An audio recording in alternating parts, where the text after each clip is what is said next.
Hi there! So, where do we even begin with the Heated Rivalry fandom?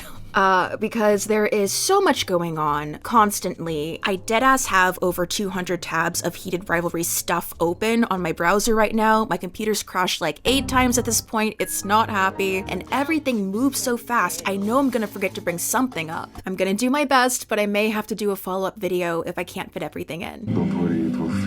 Heated Rivalry is everywhere, and if you're not familiar with it and have been living under a rock, it is a gay hockey show based on a book by Rachel Reed. It has become a global pop culture phenomenon from its premiere at the end of November to its finale at the end of December, and is currently in the midst of taking over the fandom world at large. It feels like everyone's watching it, or rewatching it, or is planning on rewatching it, from fans diving deep and typing out dissertations on the intricacies of Shane and Ilya's relationship, to TikTok editors busting out cinematic works of art so good they're being regularly played at clubs, folks feeling something awaken inside of them watching Heated Rivalry for the first time, to dude bros who stumbled into it thinking it was just gonna be a hockey show. Even moms and grandmas enamored and intrigued by the notion of hot hockey players getting it on with each other. Where is it? This is the best! It's built quite the reputation for itself as being one of the hottest, in every sense of the word, shows to come out in recent years, and the mania for it is palpable. People have been calling the Heated Rivalry hype a mass psychosis. A little more on that later. And the LGBTQ community in equal parts has been rejoicing in its success while simultaneously discussing what that success means for queer media moving forward. Is the show really that good, or is everyone delusional? Well, with the accolades continuing to pour in and the streaming numbers shooting sky high, sports bars playing the show in broad daylight for eager patrons, and more fan events popping up every day, from cute themed drinks at cafes to Heated Rivalry raves, something about the gay hockey show is speaking to the masses. And today, we're gonna be taking a dive into the fandom to hear from the fans, myself included, to see what all the fuss is about. The fanfics, the fan art, the edits, the inside jokes, the books, the actors, the inner and outer fandom discourse, and of course our main couple, HOLLANOV, what makes them so great and their iconic moments throughout the show. The cottage, the Vegas hotel tryst, the hospital scene, yearning at the club, Ilya being soft for Shane in his reading glasses, well, I guess not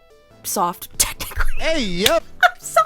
Oh, that was so bad. But hey, if you want to feel like Shane Hollander and have a tall, strong, handsome hockey player drooling over you and I verda, then why not get yourself a nice new pair of lovely glasses with the help of today's video sponsor, Pair Eyewear. Pair offers stylish, customizable prescription and blue light glasses that fit every unique style. Simply choose your base frame from Pair's wide collection of signature looks, a lens type, and pick your very own snappy top frames. You can utilize Pair's virtual try-on feature to see what suits you best. I went with the Zuri for its slight cat-eye flared edge and overall rounded look. I usually go for tortoiseshell patterns with my glasses because it's versatile, but there's still a pop of color in there, but this is the first time I've had blue tortoiseshell, and it's really pretty. And these have blue light filtering built in as well, because God knows how much time I spend staring at screens. And for my top frames, I dug into Pair's classic premium collection and chose the Moonstone Pearl. Oh my god, this is so 60s librarian, it's so cute! I've reached my final form.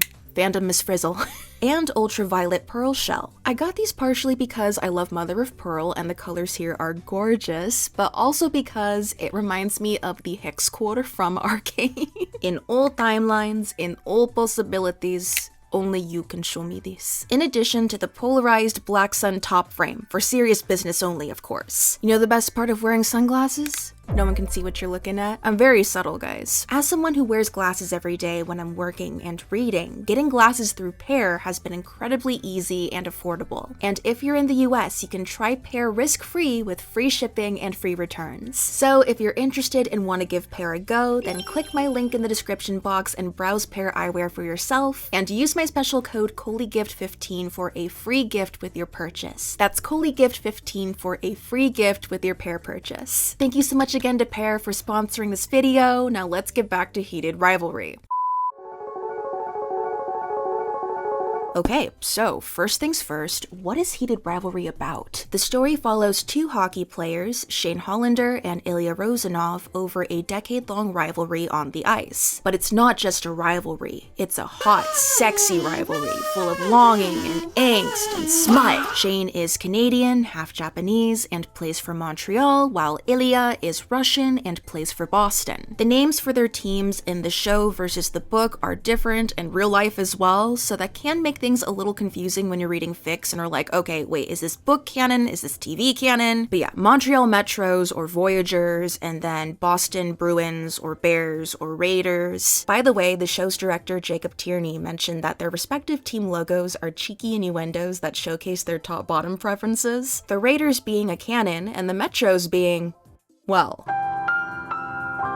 What is consistent across canon, though, is how different Shane and Ilya are in terms of their personalities. Shane is meticulous, he's organized, he has systems for everything, and he's autistic. It was unintentional from Rachel's part when she was writing the novel, but then she was like, oh yeah, no, he is autistic. I was unconsciously giving him traits I saw in my autistic son. Hudson Williams, who plays Shane in the show, modeled his performance after his father, who was on the spectrum. My boyfriend is wearing a fucking suit to his autism diagnosis appointment. It's a special event. Shut up. Ilya is wild. He's a womanizer, a party boy, with his own mental health issues and trauma, and so the two of them end up tackling that later on in their relationship arc. Shane and Ilya have to navigate a lot of hurdles in their unconventional relationship, from, you know, trying to win hockey games, jealousy, family drama, trying to keep their relationship a secret because the world isn't kind to queer sports players. With them being rivals, people will suspect and accuse them of throwing games for each other, tripping at the finish line to the other's benefit. It could cost them their careers, everything they've worked for. Rachel has stated that as a big hockey fan herself, she was really disappointed with the blatant homophobia, the misogyny, the restrictive and rigid views on masculinity, locker room talk, and the unfriendliness towards the LGBTQ community from the hockey world, which is now, by the way, profiting off of Heated Rivalry's success, with some outward praise. I mean, hey, there's money to be made here, right? But also some upset about our sport is being taken over by the gay agenda. So I just hope that the league that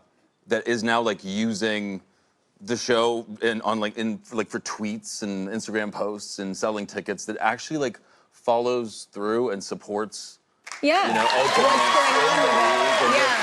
And so she channeled that frustration into her books, trying to make a world where gay hockey players could have a happily ever after. Much of Heated Rivalry's praise stems from the fact that as a queer love story, it doesn't shy away from all the emotions and struggles that come with that territory, but it's not this Greek tragedy of suffering and despair that much of queer media is constantly highlighted as. It showcases unapologetic queer love and joy, which speaks to the audience and fosters a genuine connection. Combined with its beautiful visuals and cinematography, it's a real treat. Not bad at all considering its low budget and being filmed in just 6 weeks. Thank you, Canadian tax dollars! The buzz surrounding the show was present from the start, with gifs and clips of certain scenes flying around online. This one in particular from episode 2 hooked a lot of people in. Viewership grew week by week. Episode 3 cited as the start of many people being like, wait, there's more to this hockey smut than I initially thought. But episode 4 is pretty uniformly agreed as the turning point of when Heated Rivalry went from a popular TV show to exploding through the stratosphere. You could not go a minute scrolling through social media without getting blasted by this clip a couple dozen times. And the club scene was a siren song for fans and critics alike, penned and cemented as capital I iconic. By episode 5, I'm Coming to the Cottage, there was no going back. It's kind of funny, as Stranger Things season 5 was also airing around this time, and so there was a whole bunch of, hey, Stranger Things Eve, no, we're going to the cottage sort of posts. And after episode 6 was over and the Heated Rivalry withdrawals began, well, what better way to sustain yourself than with a flood of interviews with the show's charismatic breakout stars and behind-the-scenes tidbits from the director and crew. After reading Heated Rivalry during the pandemic, Jacob Tierney reached out to Rachel Reed to adapt her work, fighting tooth and nail with the TV world to pitch and deliver his vision to do the story justice. I really appreciate that he understands and draws attention attention to the fact that the romance genre, being primarily consumed by women, is not often respected. And as a gay man, his desire to put something sexy and horny and fun into the world is sparking so much positivity, at a time where queerness isn't exactly being embraced with open arms. Original fans of the books prior to the show's release were in shock over their niche interest becoming what it is currently today. My dog's cameoing. Say hi, Winston. Heated Rivalry is the second book in Rachel Reed's Game Changer series, which is all about gay hockey players, and there's 7 books total. Game Changer is the first one, and that book is about Scott and Kip's relationship. Quick tangent, and apparently a lot of people share this take. I tried listening to the audiobook for Game Changer on Spotify, but I can't get past the way the guy reading acts out Kip's lines. Hey,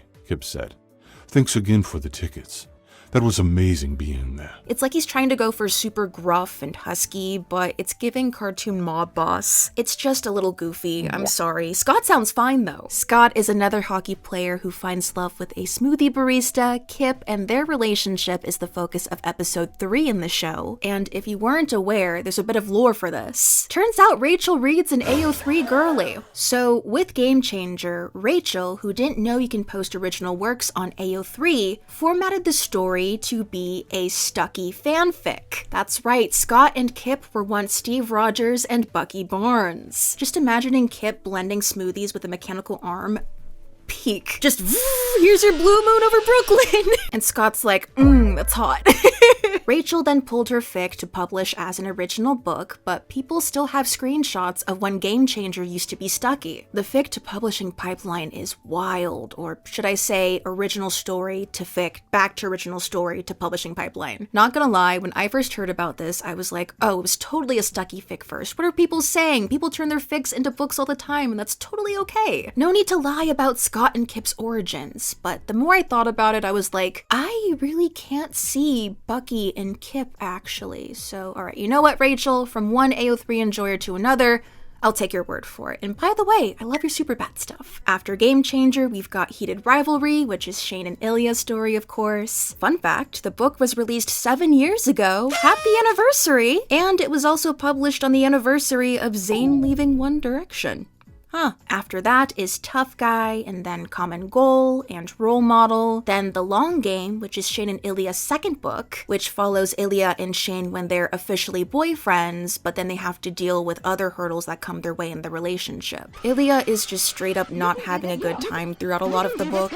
And finally, the upcoming novel Unrivaled, which is all about HOLLANOV's lives as a married couple on the same team, out and proud. Originally slated for a September release this year, Unrivaled has been pushed back to June 2027 due to Rachel's Parkinson's symptoms worsening, the demands of the show taking a toll on her health, as well as pressure from Heated Rivalry's success, causing her to want to put more time into what is supposedly the last book in HOLLANOV's story. Who knows though, there may be more of them down the line. Heated Rivalry is set to have 3 seasons. Each season will follow one of the books, and so the next season we're gonna get is gonna be based off of The Long Game. The show has been praised time and time again for building upon its source material, from fleshing out the female characters more, to expanding upon Shane's cultural identity as a mixed Asian Canadian, giving Shane and Ilya's relationship more tangible depth, which again is helped along by Hudson Williams and Connor Story's incredible chemistry and depictions of them. There has been some back and forth over the books themselves. As you can imagine, after the show came out, copies sold out everywhere. Cut to now, and we're getting Heated Rivalry displays in bookstores around the world curated like museum exhibits. People want to read the source material and see how the show adaptation differs. And they want to know what happens next in HOLLANOV's story before season 2 comes out. But some people weren't really impressed with the book, saying things like, this is what the TV show is based on, praising the show but bashing on the book. I know most authors don't get to choose the cover art that's on their books, but just something about the clip art style just has me raising my eyebrows. With this cover, at least show their faces! Give me old school bodice rippers Shane and Ilya clutching at each other's clothes, and one of them's holding a hockey stick, and there's a snowstorm with a moose and a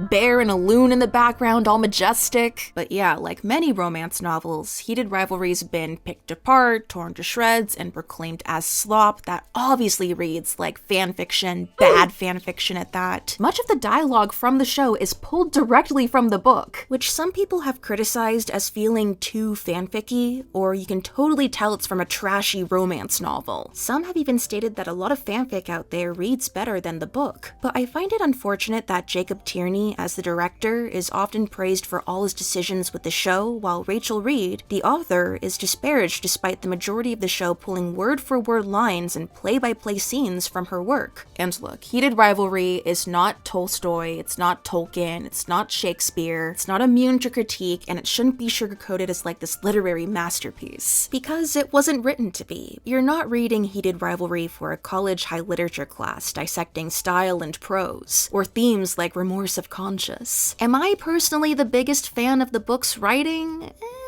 Did I still have fun reading all the indulgent and tender moments throughout it? Yes, and fans of the book state that they only improve the further along in the Game Changer universe you go. The fans still appreciate it for what it is, a queer hockey love story that's heartfelt, relatable, accessible, and, well, enjoyable to talk about. And Shane and Ilya are Rachel's OCs, who, by the way, originally didn't start out as any fictional characters like Scott and Kip did, but they are heavily inspired by Sidney Crosby and Alexander Ovechkin's famous rivalry, though Ilya did cameo as Peter Maximoff in the original Stucky Edit. You didn't see that coming? And as OCs, we're all now collectively playing with them. A lot of the time sans giant bear tattoo, but still. HOLLANOV has bewitched people, body and soul. And by the way, if you're interested, Rachel has written several extras, deleted scenes, and short stories for HOLLANOV on her blog. From Ilya's POV of their Vegas hookup to a sexy New Year's Eve countdown from the long game. I would love to see my dinner with Hayden as the first scene we get in season 2, honestly. It'd be hilarious.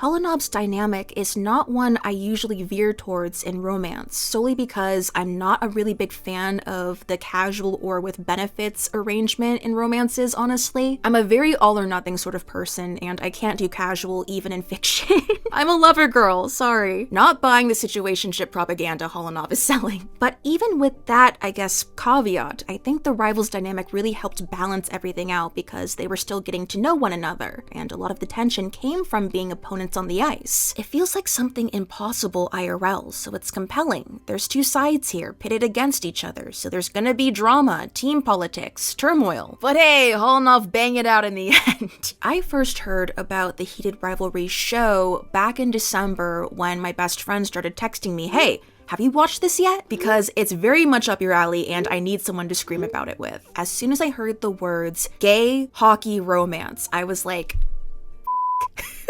I'm a sports anime enjoyer, dude. You can't tease me like this. Volleyball, soccer, baseball, swimming, track, figure skating, and now hockey? What is it about the gay hockey genre that's so addictive? Is it the fact that the players are in an aquarium, essentially, and they're ramming each other into walls? The violence of it breeds tension? It's this blend of close-knit camaraderie with teammates, the juxtaposition of cold and ice with the heat and stakes of competition, the contrast of passion versus tenderness when on and off the rink. Because this is not the first time a gay hockey romance, or should I say hockey romance in general, has garnered attention. From the classic film my mom was obsessed with, The Cutting Edge, along with all its iterations, to Hallmark's own catalog of hockey romance movies. Former ballet dancer helps an injured NHL star heal from an injury with ballet. A bookstore owner and hockey bad boy are forced together for image rehabilitation. Huh. A recently traded hockey player finds love during Christmas. There we go. There's the Hallmark touch. And Book Talk has no shortage of hockey romances to recommend. Icebreaker, face-offs and cheap shots, like a power play, out on the ice, consider me, behind the net, putt. However, unfortunately, there was that whole debacle a few years ago involving some readers harassing real hockey players, trying to treat them like the characters in the books they enjoyed, violating their boundaries and sexually objectifying them.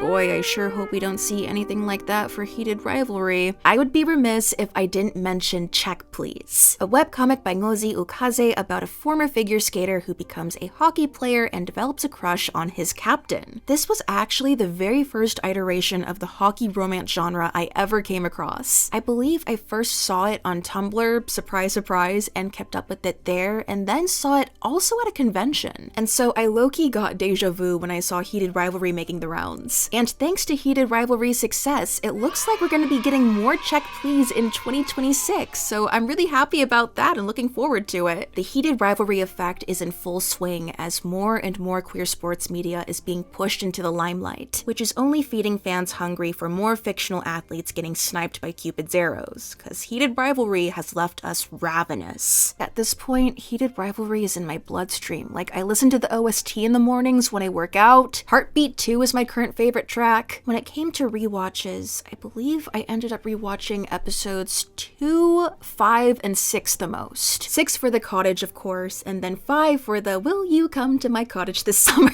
And then 2 for the we didn't even kiss bit, because that breaks my heart. Episode 3 was really polarizing for fans because it was a bottle episode of Scott and Kip's relationship, which was very important because it made Scott coming out in episode 5 hit as hard as it did. It was payoff and allowed HOLLANOV's relationship to move forward as well. I personally loved episode 3. Like, initially I was like, oh, we're not gonna get Shane and Illy on this episode? That's too bad. But I really fell for Scott and Kip's dynamic. They felt more mature, more grounded than HOLLANOV. Makes sense given that they're older and they're not rivals, and so it was softer and sweeter from the start, and I'm sappy, damn it.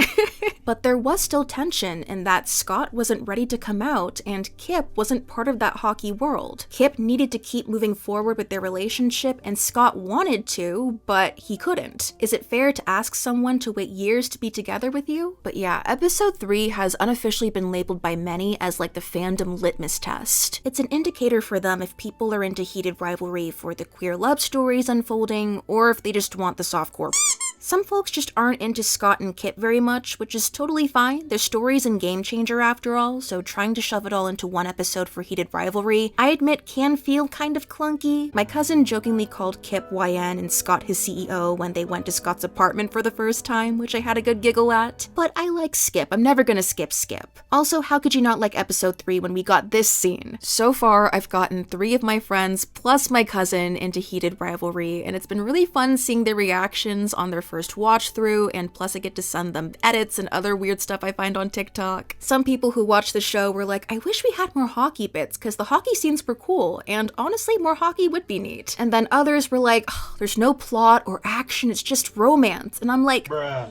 My brother in Christ, the plot and the action is the romance. Were we not watching the same show? So what is it about Heated Rivalry that has captured so many hearts? Why do people enjoy the gay hockey show so much? An easy answer would be because of the smut. It's not often we get gay sex scenes depicted in media, in the West at least. Asian BL is a whole other beast to tackle, and they've been perfecting it for years. But I think for a lot of folks coming into this expecting like, oh no, it's just all, you know, hockey smut, the tenderness and the heartfelt sincerity expressed through the characters of this show really resonated and kind of struck people. It's a beautiful story. I mean, the premise is straightforward. 2 hockey players have to keep their relationship secret over a decade, but there's a lot of details in that and a lot of situations that arise, like the rivalry, how to break this relationship to friends and family, prior relationships and experience levels being taken into consideration, what boundaries exist and how to navigate them, and what exactly is the future of the relationship. How do we, you know, not get caught? What's important about the sex scenes beyond the spectacle, and this has been reiterated multiple times by the crew and the cast, is that they're used to propel the characters forward in their respective stories within the broader narrative. It kind of miffs me when people always write off sex scenes or like media with sex in it as pointless drivel used to get audiences horny. That's the only reason it's there. Sex sells. And I mean, like, they're not wrong. Sex does sell, and sometimes, yeah, like the sex scenes can be a bit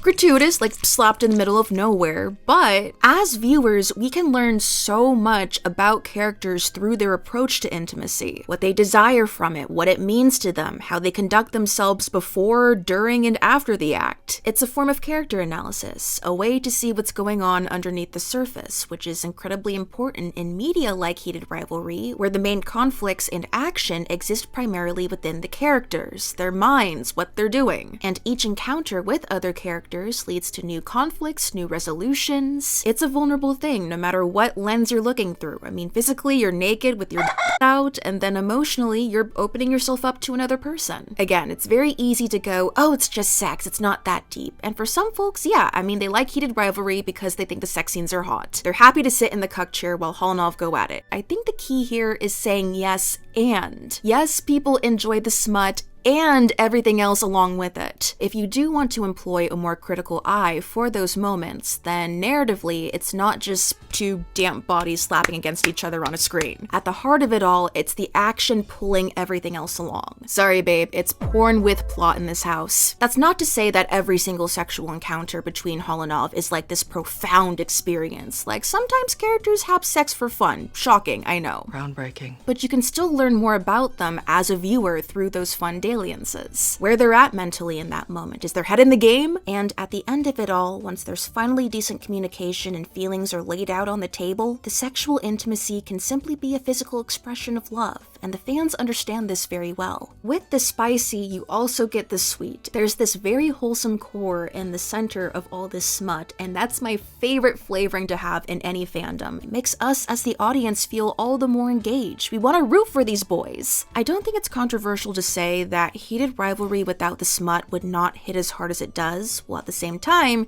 Heated Rivalry with only smut would not be as impactful as it is. I talked to a few people I know IRL who watched Heated Rivalry and loved it, but they're very chronically offline, just normal people. Most of them said that they started the show because they heard it was this hot, sex-filled drama with muscly hockey men going at it with each other. They've never seen or experienced anything like that before. But by the end of episode 5, with Scott's big moment, they were full-on sobbing and bawling, crying their eyes out, emotionally connecting to these characters and becoming invested in their stories. The sex is what draws a lot of people in, but it's not necessarily what makes them stay. They're staying because they want the characters having the sex to be okay, to have their happy ending with each other, in both ways. Heated Rivalry as a show has reached and resounded with so many people, and especially as a rainbow piece of media, that's something to cheer on and celebrate. We see ourselves in the characters and their struggles, even if I'd wager that the majority of us have never picked up a hockey stick in our entire lives. And if I assumed wrongly, I apologize. At the very least, the romance is appreciated in spades by the fandom. Although, this fandom is on fire. It's heated. I feel like my experience getting into the fandom was unique in that I saw all of the bad stuff first and then decided, it. As someone with a lot of experience in big scary fandoms, I was in no rush to jump into that. I wanted to give it the chance to like simmer down a bit, you know, but evidently that's not happening anytime soon. Heated Rivalry has managed to speedrun every hot button issue that exists in fandom today. It's genuinely impressive how many boxes it was able to tick off so quickly. But because I was exposed to all the bad stuff initially, when I actually entered the fandom for myself and became a part of it, oddly enough, I feel like that almost desensitized me, and so I was only noticing the good stuff. It's like I walked through a hurricane right into the eye and was like, wow, this is amazing! It worked out in my favor in the end, because I've been having a good time in the fandom, at least in my little bubble of it. There are so many creative, talented people that contribute to the community, and I know it sounds corny, but I feel so lucky to basically be at an endless potluck of delicious fan food. At this point, I've read hundreds of Shane and Ilya fics, I downloaded dozens of them when I went to Antarctica on an expedition trip with no reception or internet to sustain me, which inspired me to start outlining a fic where HOLLANOV are rival researchers in Antarctica that get stuck together. I don't know if it's gonna go anywhere anytime soon, but stick around for it, maybe, we'll see. And I'm well acquainted with the Shane Hollander walks Ilya Rosanov like a dog tag on AO3. The headcanons and AUs are always a joy to parse through. One of my favorites is that Shane bought the MLH video game because the cover has Ilya's face on it, and it's the only picture Shane could keep of him around the house. The little fan inside jokes that spread around like pork Hollander, Shane's naked goblin cat, there's Toothless Ilya, which comes from the book where it's revealed that most of his teeth are fake, like many hockey players.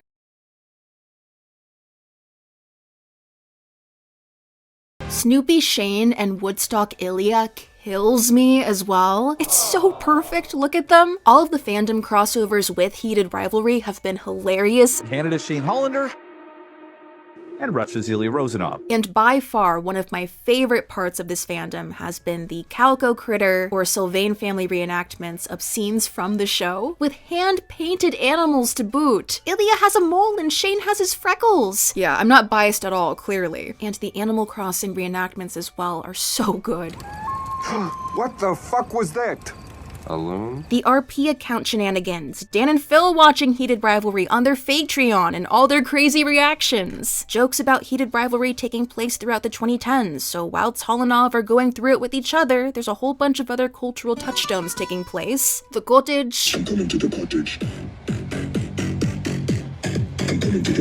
If I had a nickel for every video I've seen of people in the hospital reciting Shane's little cottage bit, I'd have 2 nickels. There is so much cottage fan merch, guys. Holy fuck. When I'm at cons this summer, I'm willing to bet that there's gonna be whole stamp rallies dedicated solely to cottagecore HOLLANOV. Stay tuned for my Heated Rivalry fan merch haul. I have seen some demand for Ilya's cross necklace too, as like a subtle piece of fan merch, which is interesting. Ironic. It's giving the Conclave fandom and the merch there. And the fleece that Shane wears in episode 2 is set to release at some point. I need it. There's the Heated Rivalry edit that got taken off of TikTok because it was too explicit. One fan editor, Melly, aka Bucky on TikTok and Instagram, actually got hired by HBO to work on their trailers and promo content after one of her viral edits caught their attention. This is such a bad idea. And of course, all of the other edits and animatics. By God, there are some really fantastic ones. Oh, my bookmarks are full of them. All the manips of Shane and Scott chirping and Shane being like, maybe next time you'll show up to our game, ha ha ha ha.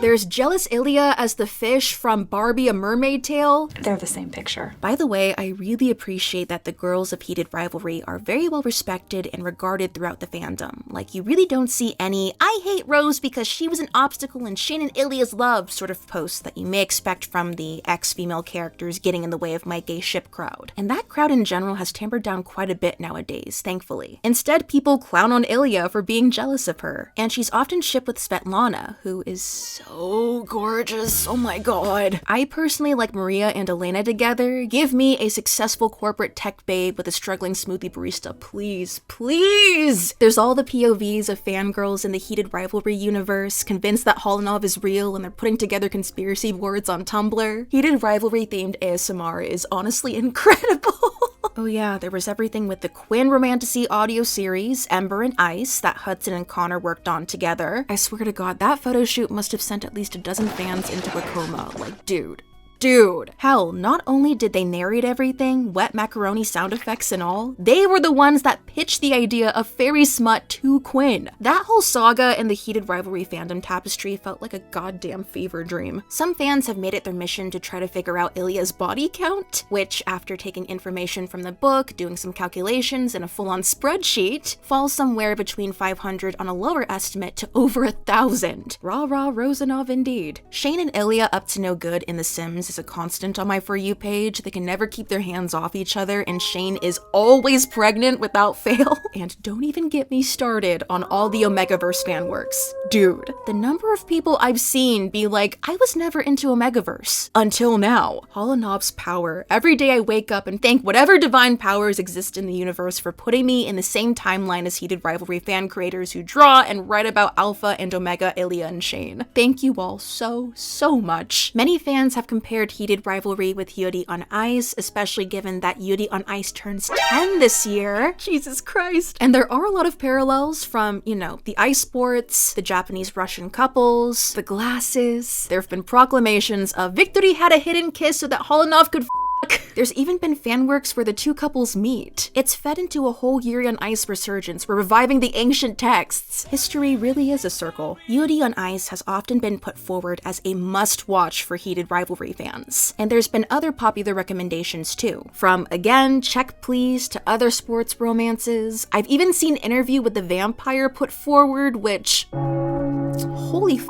That is a diabolical pick, going from gay hockey romance to gay vampire trauma central. Additional details from the show and behind-the-scenes tidbits always cause a stir amongst fans, like Hudson and Connor having to say Shane and Ilya in post in the episode 4 scene where they're f***ing on the couch because they were so lost in the sauce. In the hospital scene, Shane's heart rate drops to 81, Ilya's jersey number, which by the way also looks like bi. The fact that the bed in Shane's room in the cottage is actually a full-sized bed and a fan clocked it. Hudson Williams, I guess, got a tummy ache from the scene in Vegas where they're going at it on the bed style because Connor was just slamming into his balls constantly, which explains why we didn't see much of that scene, honestly. I also want to shout out all the social media AUs because holy f***, this is some of the most impressive coding I've ever seen on AO3 for Fics. Like, the level of interactivity, we get this for free? Thank you, anonymous author! Fans get super creative with the layouts, the text fics are on point, they're cracky and meta and hilarious. And speaking of fanfiction, taking a look at Heated Rivalry's AO3 stats, we are currently sitting at 25,000 fics. Holy shit.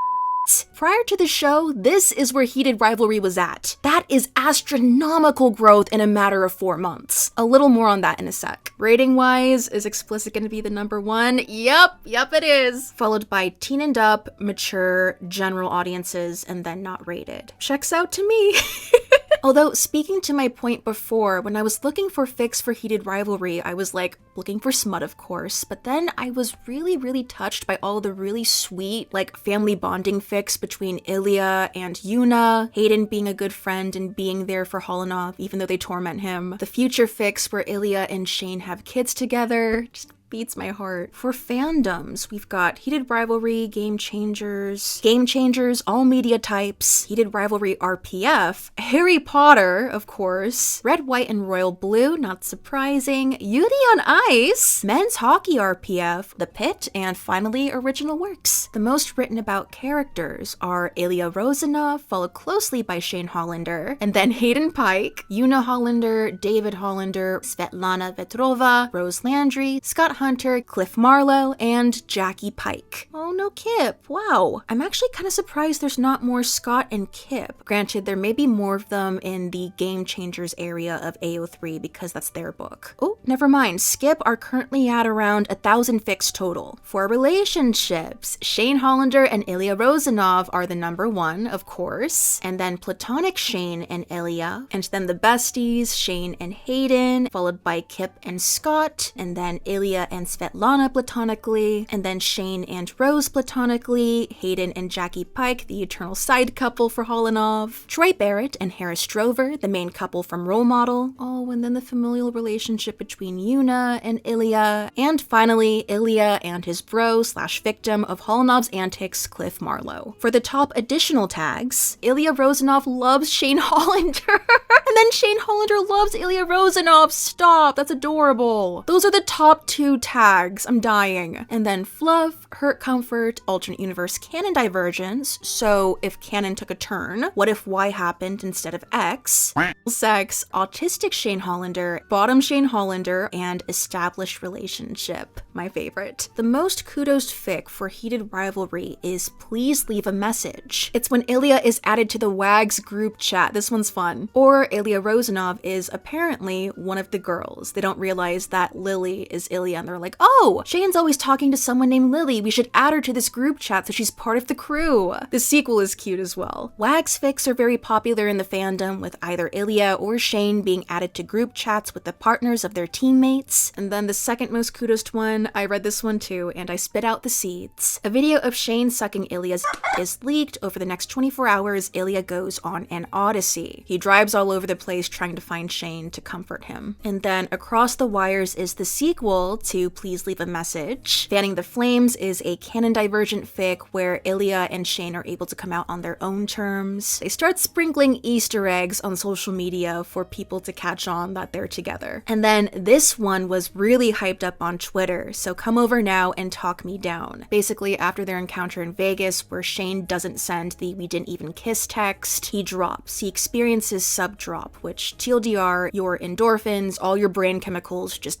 crash. And so Ilya has to rectify that by reassuring Shane, comforting him, and he's like, shit, I really fucked up. And that premise became a very prevalent trope in the fandom. We got canon-compliant versions of it, as well as more canon-divergent ones, Omegaverse ones. The common thread is Ilya groveling for hurting Shane inadvertently. BDSM is a fan-favorite fic subject, working their canon dynamics and respective relationships with control and power into their arrangement. Hayden suffering from HOLLANOV's antics is a constant. The Ottawa Centaurs, who we get to meet in the other Game Changer universe books, and who we'll see in Season 2, also feature heavily in fics. Luca being a HOLLANOV fanboy and having had a secret blog dedicated to one or both of them pops up quite a bit. Another common trope I've seen in fics is amnesia. Either Shane or Ilya gets into a hockey accident and forgets a good chunk of their relationship, or the fact that they're in a relationship. Shane's autism and restrictive eating habits are often explored, as well as Ilya's depression and fear of developing dementia. As I mentioned earlier, there's also Ilya bonding with Shane's family. There's a lot of sick fics. Ilya babysitting the Pike kids, HOLLANOV starting their own family. Some fans debating if they would have kids or how they would go about having kids. Are they boy dads, girl dads? And then of course Shane getting accidentally pregnant. You want to get me pregnant too? With how many fics that have been posted in just a few months, it's an understatement to say that writers have been busy. Many fic authors who've been out of the game for years have come out of retirement to join in on the HOLLANOV extravaganza. And the stats for the top fics are beating out ships that have reigned over fandom for literal decades. However, we need to get into a few fanfic-centric issues that have really been plaguing the fandom. Not just heated rivalries, others as well, which I'll dissect further in another video dedicated solely to those grievances, but heated rivalry has kind of become the poster child for what's feeling like a breaking point amongst the fanfic reading and writing community. Due to its popularity and far reach across online spaces, heated rivalry has been functioning as a gateway fandom for many, and has attracted a lot of people who either have never been in this type of fandom before and are accustomed to different norms, or have never been in fandom period. We'll be revisiting that more in the next section, but it's incredible that so many people fell head over heels for these characters, and wanted more HOLLANOV so badly they decided to start churning out their own ideas and spinning them into drabbles and prompts and fics, and reading works by others in the exact same boat as them.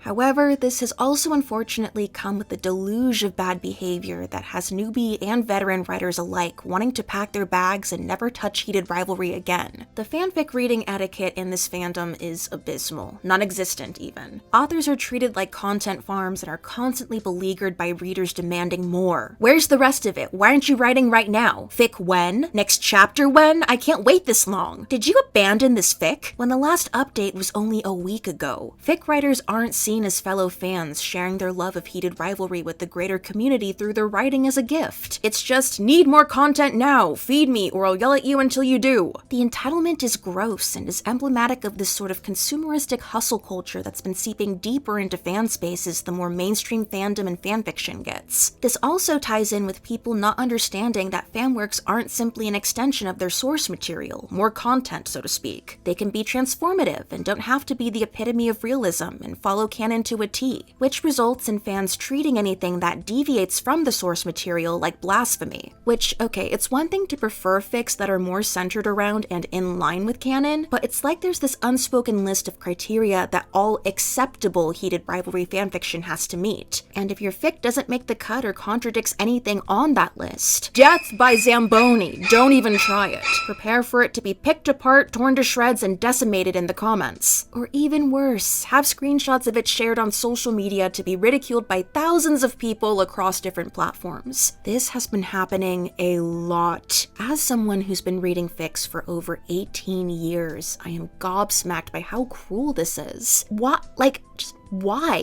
Do they not even realize how mean this is? Are they not thinking about how hurtful and damaging to the community this can be in the long run? The answer is no. No, they just want attention and engagement, fandom clout. Oops, I didn't expect this screenshot I posted to blow up and be seen by so many people, including the author of the fic I was making fun of, who's now given up on writing because of this whole ordeal. I was just joking around and expressing my opinion. It's not that serious. Stop overreacting. You're all so sensitive. Damn, you want to LARP as mean girls that badly, huh? How many writers will be driven away and abandon or even delete their works because of this type of behavior before we start seeing posts like, where did everybody go? Why can't I find any good fics? In addition to that, Heated Rivalry has fallen into the big AI fanfic scare that's been taking hold of several very active fandoms as of late. Accusations of authors generating their works or large chunks of them have been flying around left and right, often completely unwarranted. Hearing the accusation, "I know you used AI to write your fic," isn't something any bona fide author wants to hear. It's kind of become a witch hunt and has put the community into a constant state of paranoia. What are the tells? How can I make sure the story I'm reading and becoming emotionally attached to is actually written with love by a fan? What percentage of Heated Rivalry's fics on AO3 are AI generated? 5%? 10%? 30%? I promise it's not 30%, guys. A lot of people just have HOLLANOV brain rot. It's the fandom right now. All of this has fed into the fandom having a very poor reputation online, resulting in a pushback against Heated Rivalry fanworks as a whole. Many fans from other fandoms blaming Heated Rivalry for ruining fan spaces and flooding what were once seen as safe havens with normies. Heated Rivalry was even the scapegoat for the series of AO3 outages that happened earlier in March, fans citing increased traffic from Heated Rivalry as the reason for the blackout, despite the fact that it was merely a software issue in the archives part. In the history of fandom, Heated Rivalry is far from the first to break containment, as it were, especially in the realm of fanfiction. But having your fandom be this, well, heated is a brand new experience for a lot of folks, and the venomous conduct of some fans has a lot of people on edge. Toxicity in fandom is an ebb and flow. It may linger, but its intensity comes and goes in waves. The Heated Rivalry fandom won't be like this forever. Many are actively awaiting the day it finally cools down and all the crazies leave for the next big fandom. But fanfic enjoyers are exhausted and are quickly becoming done with the fandom at large, which leads us back into the fandom's general messiness. I think a lot of the craziness that exists in the Heated Rivalry fandom is because, well, for one, it's massive, and it's made up of fans from all walks of fandom life. You've got your Fujos from the anime and danmei and manhwa crowd. You've got the stans that follow celebrities and idols. You've got the book talk girlies and the people who've never even experienced fandom before this, all with different points of fan etiquette, or lack thereof, coagulating into one compressed space. So yeah, things are gonna get messy. The internet doesn't digest complexity or nuance very well, so this does feel like you're running through a minefield. I remember when Heated Rivalry was beginning to really blow up, and I was talking to some friends about it, and they were like, I've heard nothing but good things about it. It's hot, it's a beautiful love story, and the fans are so fun. And I was just standing there like, God, it must feel so nice to not be chronically online. In my first few overall searches for Heated Rivalry on social media, I somehow ended up smack dab in the middle of the Heated Rivalry is fetishizing gay men. It was written by a woman for straight women who get off on sexualizing them, and if you're a woman who enjoys male-male romances, you're actually male-centered, misogynistic, and must hate yourself, thus you're no different from men who watch lesbian debacle. I find it really unfortunate that the Heated Rivalry fandom constantly has this image pressed upon it, that it's entirely made up of young straight women who are frothing at the mouth, rabid for gay men f***ing. It's so dismissive of all the queer people who love this story so much. But I guess queer people who love queer stories isn't a trendy enough headline. So. And all of that aside, women who are straight can in fact have a genuine enjoyment and appreciation for gay media. It having all the support it does across the board is a great thing. This isn't to say, by the way, that weird stuff doesn't occur and that there aren't women who say really gross out-of-pocket stuff. And it's like, oh, I don't want you anywhere near Heated Rivalry if you're gonna have that attitude. In an era that's getting scarier and scarier with the rise of conservatism and anti-sex rhetoric being tossed around left and right, under the guise of purity and protecting the children, I think having a show like Heated Rivalry right now that's so unabashedly itself is really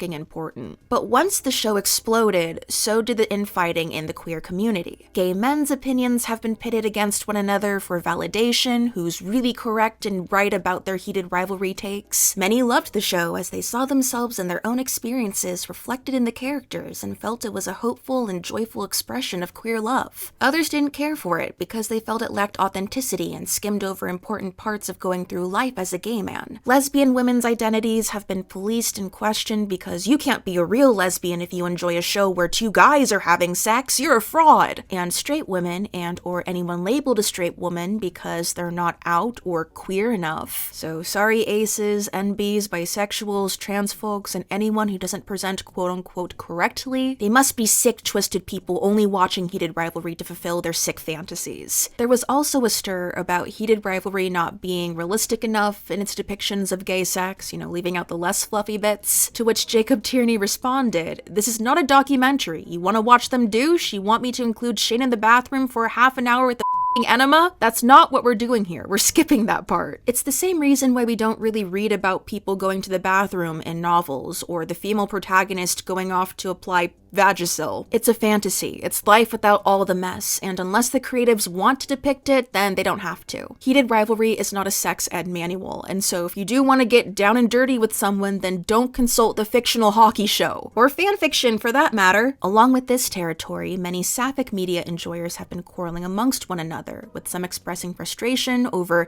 Heated Rivalry success and lamenting the lack of success a lot of WLW media has had. And those frustrations are very fair. As someone who's currently writing a sapphic novel, it's really disheartening thinking about the fact that it might not catch on because it's WLW. And yeah, that's f***ing frustrating. But actively rooting for the downfall of other queer media due to that frustration is absolutely not the move. Heated Rivalry is opening the doors for so many other queer romance stories. Look at all these upcoming projects. And overall, from what I've seen online, some of Heated Rivalry's biggest supporters are lesbians, who are more than happy that there's more gay romance in the world that'll usher in more opportunities for more queer media. I read a really interesting debate on Tumblr and Twitter about how a gender-swapped Heated Rivalry would not necessarily be about two female hockey players, but rather two women in a sport that's seen as very, very feminine. Because in the Heated Rivalry universe, a lot of the pressure that the queer players face is the fact that hockey is seen as a hyper-masculine sport. And so it does make sense that in an alternate universe, Shane and Ilya, or Jane and Lily, would be ice skaters, or ballet dancers, or cheerleaders. Because, speaking as someone who did ballet for nearly 20 years, a lot of emphasis in those sports is placed upon presenting yourself as delicate, graceful, emotive. As a woman, you have to exemplify your girly sport, and as a man, you have to exemplify your manly sport. It's why a lot of people automatically assume that male ballet dancers are gay, or female hockey players are lesbians. Yeah, I saw some people get really mad about people talking about this, like, oh,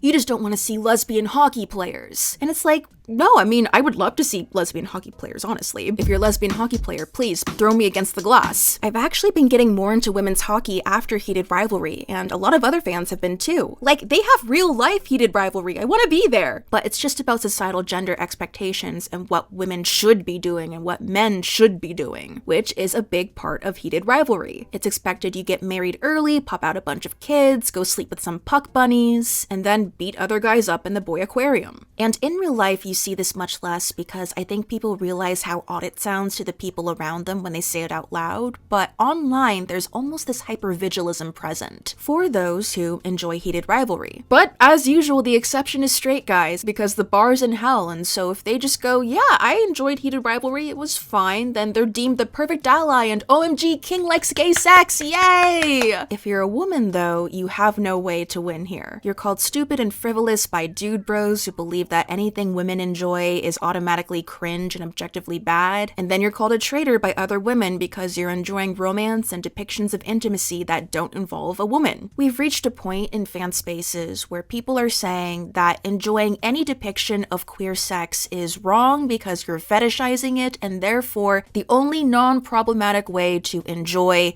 relationships is to ship a man and a woman together, because if you don't, then it's misogynistic. You've heard it here, folks. The only valid, correct ship now is between a man and a woman, but only if the woman is pegging the man. We did it! Fandom discourse is over! This interview director Jacob Tierney did, talking about Heated Rivalry's appeal amongst women, ended up causing quite a stir online. Women love these books. These are books written by a woman. These are books largely consumed by women. So I wouldn't want to speak on behalf of a female audience, but I think what a lot of women are presented in romance is not always something that interests them in that way. I think that women are also, in real life and in culture, endlessly exposed to sexual sexual violence. Seeing things like this that are depictions ultimately of male vulnerability can be very refreshing. From what I've heard from the women who have written to me and Rachel and the boys, there's a safety in seeing a woman being removed from the conversation. So if you're watching something happen between two men, there's no fear of violence. There's no fear of things turning into stuff that women have to deal with too much in real life and don't want to deal with in their fantasies. And ultimately, this is a romantic fantasy. I think it's also that maybe romance, which is a genre that women love and write and read and are the primary consumers of, just doesn't get treated with a lot of respect, nor do the people that make it, or those that adopt it either. So I think that they're responding to, at least I hope, the fact that we came into it pretty full-hearted. And as fans and as people who want to honor this material and want to honor the genre and make it as romantic as we can. The phrase, a woman being removed from the conversation, doesn't hit my ear in the best way, but clumsy wording aside, you can still understand the intent. Male-male romance is viewed as escapism for a lot of women who want to forget about all the baggage that comes with being a woman in society, dealing with inequality and not being seen as people or individuals with their own wants and aspirations. A fictional space where they don't have to plug into the expectations that come with their gender. They don't have to worry about fitting into female archetypes or tropes. HOLLANOV are equals in every sense to humans, to people, and are perceived as such, which unfortunately isn't often the case with women in real life. But alas, people honed in on the there's a safety in seeing a woman being removed from the conversation line and took that to mean, oh, he's saying that if women didn't exist, there would be no sexual violence or violence in general, really. Thus, womanhood is inherently seen as a burden, an obstacle, a problem. Therefore, this viewpoint is misogynistic, and so if you agree with it, you don't think women should exist. And at the end of the day, we end up here. The word fujoshi has had a lot of buzz surrounding it as well. I mean, it always does. But seeing it enter the mainstream vernacular with Heated Rivalry is certainly something. Strangely enough, there's actually been some policing amongst BL fans, saying things like Heated Rivalry isn't real Fujo material, or HOLLANOV isn't actually yaoi, as well as infighting amongst various subsections of male-male romance enjoyers. But yeah, regarding Fujoshi studies, there have been quite a few mainstream articles covering the fandom, how peculiar it is that women enjoy male-male romance, like why do they do that? And it was this one in particular that many fans weren't too happy with. One, for how it was presented, the words mass psychosis making another appearance, as well as the pictures of the Shane and Ilya Barbie dolls being controlled by a feminine hand making them The article digs into the BL and male-male subcultures, their histories, Rachel Reed's experience writing Heated Rivalry, and a lot about how Heated Rivalry has made women feel things they've never felt before. I don't know, as an article, it's a broad overview, so nothing too crazy or deep. Reading it though, I was more so just kind of like, oh, why is this even being covered in a big publication? Like, no, you really don't need to be putting us all on blast like this in front of everyone. Oh god. For many fandom dwellers, it doesn't feel great being thrown into the spotlight, especially since there's a history of ridicule and shame that surrounds a lot of fan culture. Like, it's one thing if people actively involved in fandom are providing commentary to other fandom folks. It's another for someone outside of those spaces to lift up the rock we're all congregating under and start narrating and trying to explain everything going on to the masses who, more often than not, see everyone in those spaces as freakish weirdos to be studied under a magnifying glass. Like, hey, we've got boundaries and you're kind of violating them. Let us be freakish weirdos making art and fanfiction in peace, please. Oh yeah, the other reason why this article has been lambasted so heavily. It included a link to the top kudos Heated Rivalry fanfic on AO3 without asking the author for permission to include it beforehand, and the article with the fic in it was behind a paywall, which if you know fanfiction, anything involving money is a big no-no. And ironically, in an article all about the women who are really into gay romance, the fic that was linked was written by a gay man. Thankfully, the fanfic author has taken everything in stride. He asked for his fic to be removed from the article. Fans of his fanfic have offered their support and condolences for being, well, exposed to a large non-fanfiction reading audience. But yeah, he handled this much better than I would've. If it was my fic that was linked without my consent to a big news article all about the peculiar fangirls who like Heated Rivalry, where everyone, including the actors and people who worked on the show, could easily find it, just take me out with a Zamboni, please. Some may say, okay, but everything for the fandom is publicly out there online. It's not this secret club. Anyone can pop in if they want. And yes, that's true. That's part of the beauty of fandom. Anyone can join. But if you're actively part of fandom spaces, then you know that there's an unspoken veil that exists to separate the world of fan works with things like fan art and fan fiction and fan theories, all that stuff, from the world of the source material, the author, the actors, the show crew, the media world at large. Due to copyright, fan works exist in this sort of nebulous gray area under the law. And for everyone's sakes on both sides, for legal reasons and for everyone's mental sanity, you don't cross that veil. It's the separation of church and state. But unfortunately, that separation has been getting stepped over more and more. Even Quinn put a fic complete with the premise and the tags and the author on full blast during an interview with Connor and Hudson, which no, we don't do that here. It leaves the people working on the source material liable to incorporating fan intellectual property into their final product. It makes the fans uncomfortable. It can make the actors uncomfortable. Sometimes they're cool with it, sometimes they're not. And that can lead to lawsuits. You never know when a funny haha fandom thing could turn ugly in the real world. It's a delicate, dangerous dance that should be treated with care out of courtesy for everyone involved. Done well and low-key enough in a way that doesn't leave fans feeling exposed and ashamed and laughed at, and keeps the actors from questioning their life choices.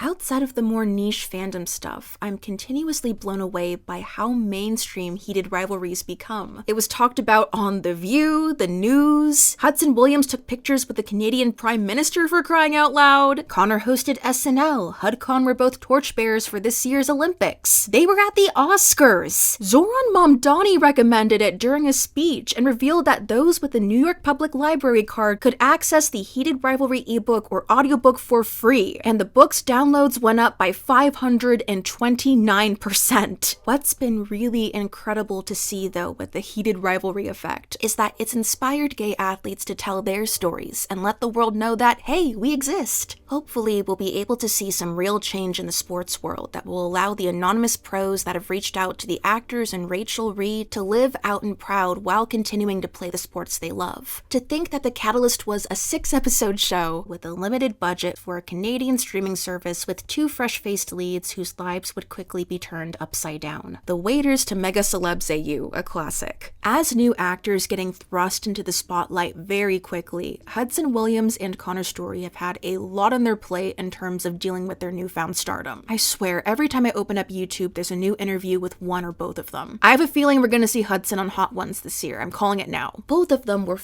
amazing in Heated Rivalry. Hudson as Shane was spot on. He really brought the character to life and gave him a level of depth that really struck viewers. His micro-expressions, his mannerisms, his pure ambition and drive. Connor as Ilya was a joy to watch, and the fact that he learned his Russian dialogue and how to do Ilya's accent in a matter of weeks? Ilya doesn't sound like Dracula or a video game villain. Thank you, Connor. You've given us the whole Russian bakery. And they're a great duo. They banter, they bounce off each other, their chemistry is palpable. In an interview, Hudson said when they were trying to find Ilya, Connor was the third person to read with them, and he swore he felt like Connor was gonna f him through the screen. And yeah, with every photo shoot they do, I believe it. It's hilarious how opposite of their characters they are as well. So bring the heat.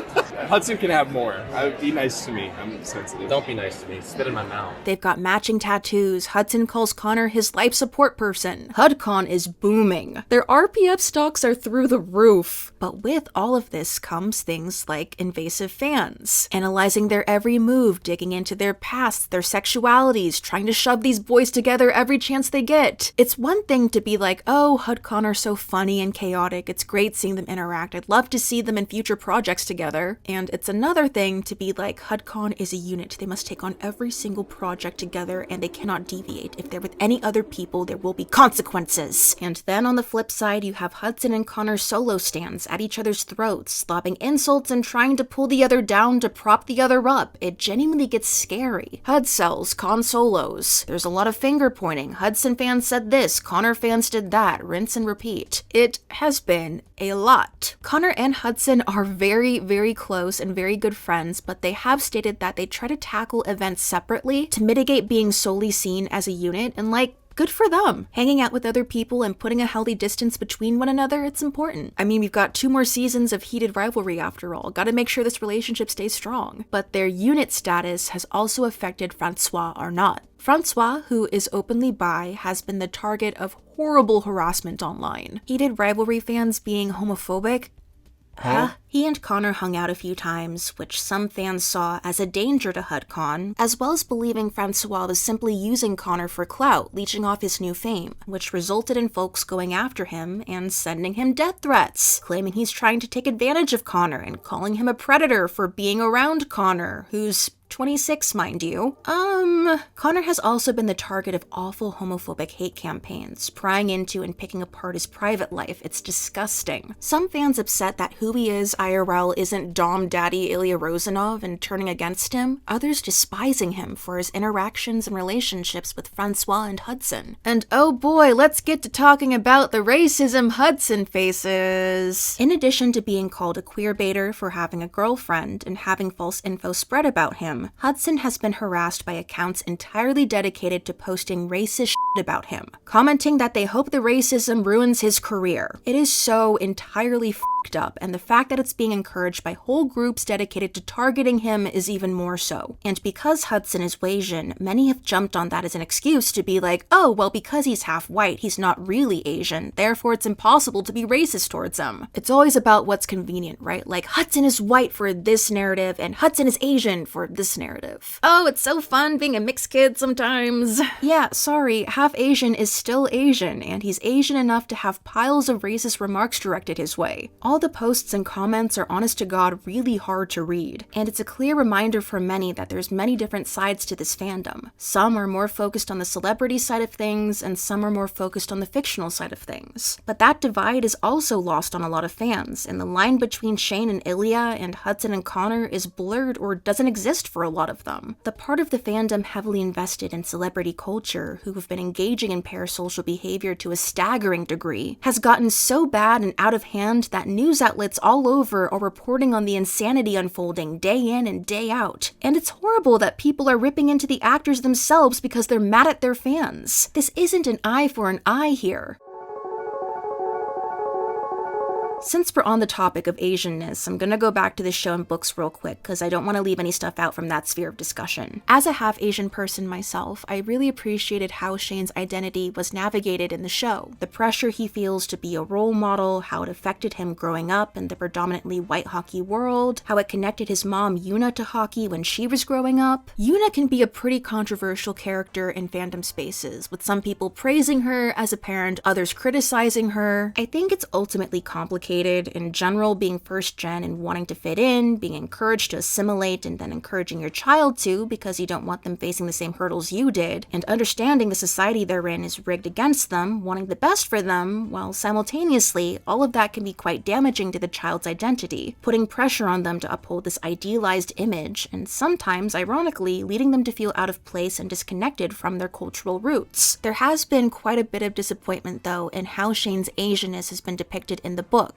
which is to say, not much. It's not brought up very often or in ways that really connect Shane to his cultural heritage, and a behind-the-scenes tidbit involving Shane's dick size had me raising my eyebrows a bit. It's kinda unfortunate, especially since Ilya's Russian heritage is delved into quite often, whereas Shane being mixed is more of an afterthought. Going back to Hudson, I'm really happy that he was able to bring his Asian identity forward in the role of Shane. His mom's worry that his options in the acting world would be limited, and her realization that representation in media has been changing is so heartwarming, and I can only hope that we get more scenes exploring Shane's Asian identity in the show's upcoming seasons. Production for season 2 will be beginning this summer, and its release is set for spring 2027. 2027 will be the year of both the long game on screen and Unrivaled on bookshelves. Very exciting.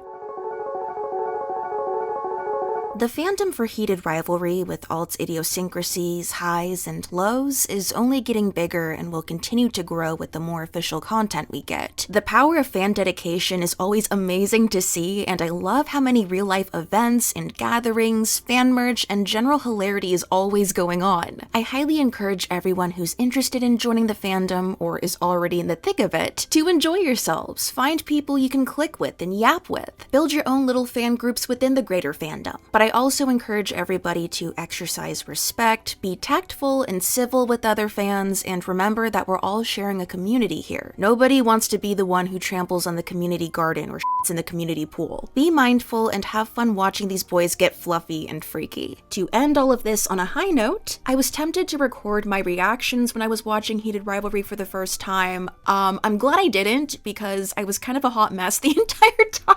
Yeah, it wasn't pretty. I was just screaming and pogging at the screen. But I did type out all of my reactions for each episode, so I can share some of those right now.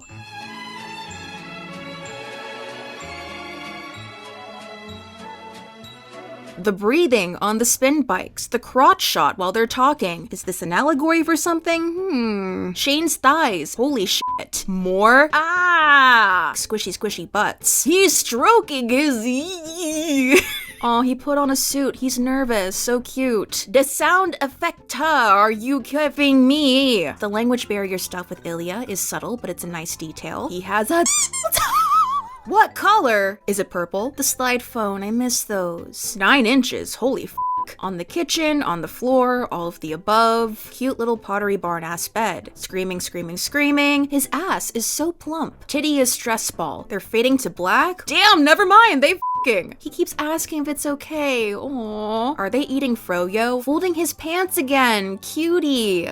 He was always the default comeback. Oh, you spilled his vodka, Shane. Is he gonna run to him? The elevator? No. No! They didn't even kiss! Here's the Stucky plotline. Woo! The smoothie isn't even full. You scammed him, Kip. She's Fujoing out. Horses at the gay bar. I ship Elena and Maria. Hoo-hoo. Not the f***ing banana. Okay, dude, you gotta fill up the cup when you make your man a smoothie. Come on. Okay, the fight between Hunter and Hollander is kind of funny. They're just standing there looking like they're two drunk girls at a bar whining at each other. Dad is so cute. Aww. Bruh, why didn't you stand in line while you were waiting for him? That's eating out 101. Well, not that eating out. Kip, you're about to get mauled. That size difference. Damn, Jolie duck, Kip. Straight, yeah, straight up your butt. No, not the shush. And the light comes. Oh, and the fact it's in a closet too. No, he's an orphan. Oh, yikes, serial killer vibes intensify. And we're back. Goalie shit, that hard cut. Shane with the baby, woof. Ilya's sitting like a f***ing czar with the armrests. Ride him, cowboy, yeehaw! He's making him a tuna melt and he has a cold ginger ale? This is only episode 4. Ruh-roh, things are going too good. Sausage party, wee! He called him Shane for the first time, yo! Damn, Shane, you're bobbies. Wait, where the f*** are you going? Shane, what the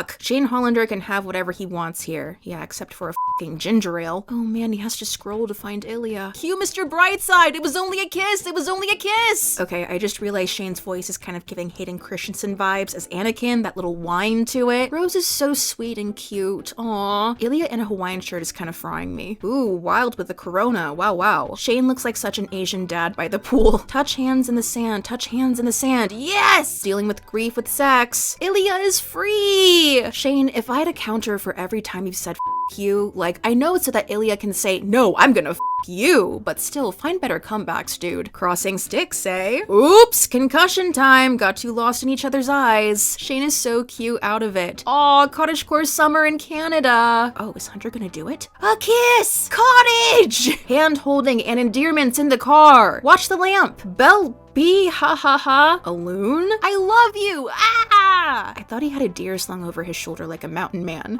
F*** you, and you're an asshole. Jeez, Shane, you suck at comebacks. No, Shane's dad, no! Ilya kissing his hand. The feeties. That table's too wobbly. Ilya with the pasta. Boyfriends, yay! Yeah, again, pardon all the typos. This was at 4 in the morning, and I was very excited.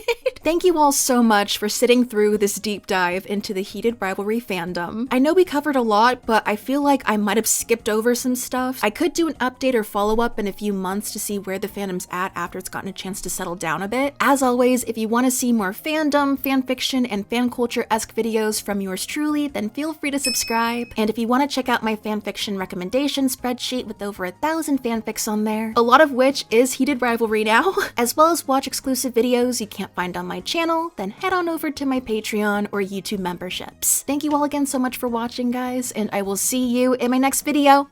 Bye! 안녕.